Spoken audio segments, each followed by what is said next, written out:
ગુજરાતના યુવાનોને કાયમી નોકરી આપવા માટે થતી ભરતી પ્રક્રિયામાં છબરડા કરવા માટે અત્યાર સુધી જીપીએસસી અને ગૌણ સેવા પસંદગી મંડળ જ પંકાયેલું હતું, પરંતુ હવે એમાં ગુજરાત પોલીસ ભરતી બોર્ડનો પણ સમાવેશ થયો છે અને ગુજરાત પોલીસ ભરતી બોર્ડ દ્વારા તમામ હદ વટાવી અને કુદરતી સિદ્ધાંતોને પણ ચેલેન્જ કરી અને પોલીસ ભરતીમાં અગાઉની ભરતીઓમાં ઊંચાઈ યોગ્ય હોવાથી પાસ જાહેર થયેલા ઉમેદવારોને આ ભરતીમાં ઊંચાઈ ઓછી છે એવું કારણ ધરીને નાપાસ કરવામાં આવ્યા છે। ઉંમર વધવાની સાથે સાથે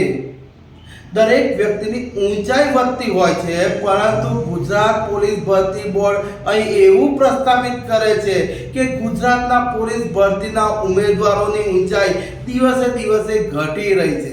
ત્યારે પોતાની ફરજમાં બેદરકારી દાખવનાર પોલીસ વિભાગના અધિકારીઓ વિરુદ્ધ કાર્યવાહી કરવાની તેમજ પોલીસ ભરતીના